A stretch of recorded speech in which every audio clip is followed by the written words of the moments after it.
Welcome to vibe news. దాదాపు 40 లక్షల మంది రైతులకు రైతు భరోసా ఇచ్చే అవకాశం లేదని తెలుస్తుంది. ఇప్పటికే రైతు భరోసాపై అసెంబ్లీలో చర్చ నిర్వహించగా రాష్ట్ర ప్రభుత్వం ఈ పథకం అమలుకు కేంద్ర ప్రభుత్వం అమలు చేస్తున్న పీఎం కిసాన్ పథకం నిబంధనలను వర్తింపజేస్తుందంటూ పరోక్ష సంకేతాలు ఇచ్చిందని రాజకీయ వ్యవసాయ రంగ వర్గాలు భావిస్తున్నాయి.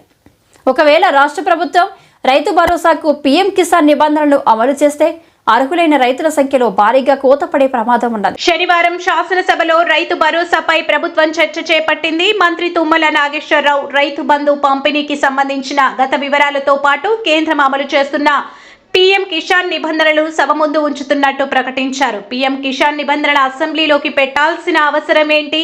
ఇది దేనికి సంకేతం?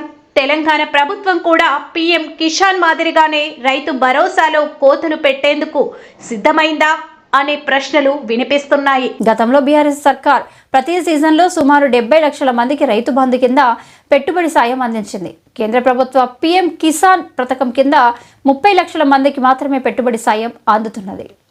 ఒకవేళ కాంగ్రెస్ ప్రభుత్వం రైతు భరోసా అర్హుల గుర్తింపునకు పీఎం కిసాన్ నిబంధనలను అమలు చేస్తే వివిధ వర్గాలకు చెందిన వారికి భారీ సంఖ్యలో కోత పడడం ఖాయం. పీఎం కిసాన్ నిబంధనలో అతి ముఖ్యమైనది కుటుంబంలో ఎంతమంది రైతులు ఉన్నా సరే ఒక్కరికి మాత్రమే పెట్టుబడి సాయం అందుతుంది.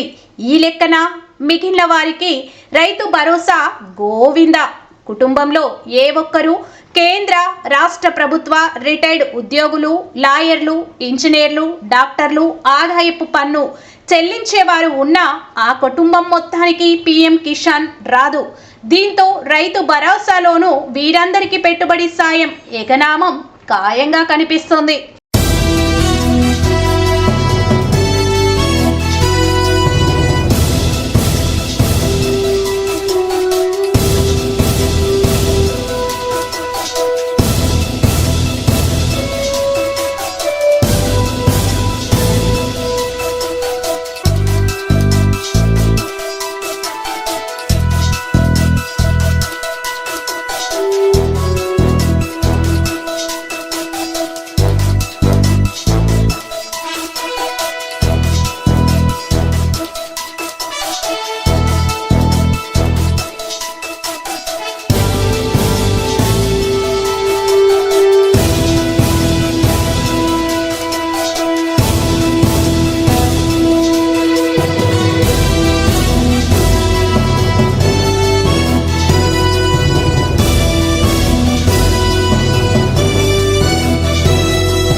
మా ఛానల్ని లైక్ చేయండి, షేర్ చేయండి, సబ్స్క్రైబ్ చేయండి.